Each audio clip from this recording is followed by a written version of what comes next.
फारसी में एक जुमला है, आमदन नशिस्तन खुर्दन बर्खास्तन। आए, बैठे, खाए पिए और चले गए। माननीय प्रधानमंत्री जी की बिहार की फ्लॉप यात्रा से ऐसा ही गुमान होता है।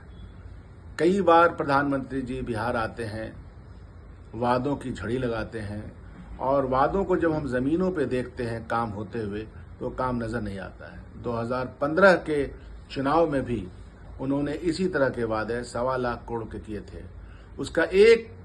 उसकी एक मिसाल मैं देता हूं कि उन्होंने कहा था कि एक स्किल यूनिवर्सिटी बनेगी ताकि स्किल्ड किया जा सके। स्किल यूनिवर्सिटी क्या खाक बनेगी? स्किल यूनिवर्सिटी का एक ईंटा भी नहीं लगा, ये मैं चैलेंज के साथ कहता हूं। उसके बाद उन्होंने कहा था कि जो ढांचा है, बिहार का ढांचा है, जो इंफ्रास्ट्रक्चर का, काफी ज्यादा उसमें कंस्ट्रक्शन भी होगा, काफी काम होंगे, लेकिन वो नजर नहीं आता है। पलायन अभी भी उसी तरह से बरकरार है। शिक्षा के क्षेत्र में भी पलायन बरकरार है। कोई ऐसा क्षेत्र नहीं है जहां के कमजोरी नहीं दिखती है। और नीति आयोग भी बिहार को फिसड्डी राज्यों में ही रखती है। क्या कारण है? अभी भी वो आए हैं 2024 और 25 में बजट का जो प्रावधान बिहार सरकार का रहा है वो जमीन पर नहीं उतरा है। उसके अलावा भी फिर वादे हैं। तो इनका हुआ क्या? आपको मैं बता दूं कि 60%, ये नीति आयोग ही कहता है, 60% सीटें तो शिक्षा विभाग में बची हुई हैं भरने से। स्वास्थ्य विभाग में स्ट्रक्चर कहीं बना है तो डॉक्टर्स नहीं है। डॉक्टर्स अगर आ गए हैं तो पैरामेडिकल नहीं है। पैरामेडिकल और डॉक्टर्स अगर हैं तो इक्विपमेंट नहीं है। ये हर पीएससी की सूरत हाल है। जमीन पे जाकर के देखें तो सही पता चलेगा क्या सिचुएशन है। आपको यूनिवर्सिटियों में गेस्ट टीचर के माध्यम से आज के दिन में पढ़ाई हो रही है और कैसी पढ़ाई हो रही है, यही तो कारण है स्टूडेंट्स के पलायन का। आपने देखा कि जो अंबेडकर हॉस्टल्स हैं, जो कर्पूरी हॉस्टल है, जो पिछड़ा दलित वर्गों के लिए है, जो डेडिकेटेड है, उनकी क्या सूरत हाल हुई है। राहुल गांधी जी की यात्रा और उस विजिट से, अंबेडकर हॉस्टल के विजिट से इस बात का प्रमाण मिल जाता है कि क्या सूरत हाल इन्होंने बनाई है।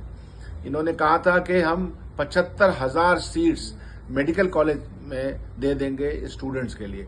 क्या सूरत हाल है, इसका आंकड़ा ये पेश करें। मेडिकल कॉलेज में पढ़ाने के लिए टीचर नहीं है, इंजीनियरिंग कॉलेज में पढ़ाने के लिए टीचर नहीं है।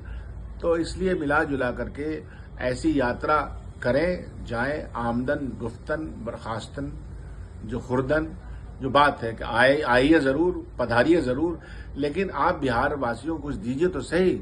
जमीन पे कुछ चीजें दिखती नहीं है, कुछ नजर आती नहीं है। और हम लोगों ने जो योजना लाई है, माई बहन सम्मान योजना, उस योजना के तहत हम महिला के घर में राशन देंगे, पैसे देंगे, डायरेक्ट पैसा उनको मिलेगा।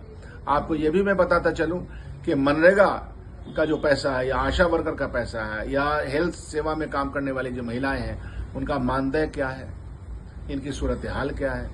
तो मैं यह अपील करना चाहता हूं बिहार की जनता से कि झांसे में कभी मत आइए। पलायन रुका नहीं है। आरक्षण की सूरत हाल वैसी की वैसी बनी हुई है।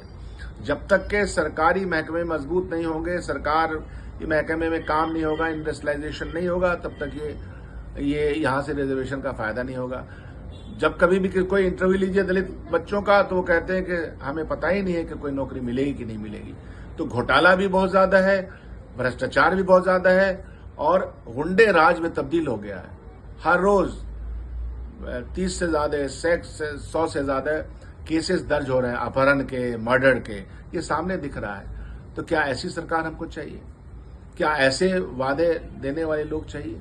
15 लाख का वादा तो चला गया, कहाँ वो याद से भी लगता है पीछे चला गया। 2 करोड़ की नौकरी का वादा तो हम सब लोगों को याद है कि क्या हुआ। इसलिए जुमले की सरकार से बचिए, मिलजुल करके एक बेहतरीन सरकार बनाइए जो वादे ही नहीं करे बल्कि उसको निभाने का काम करे। जय हिंद।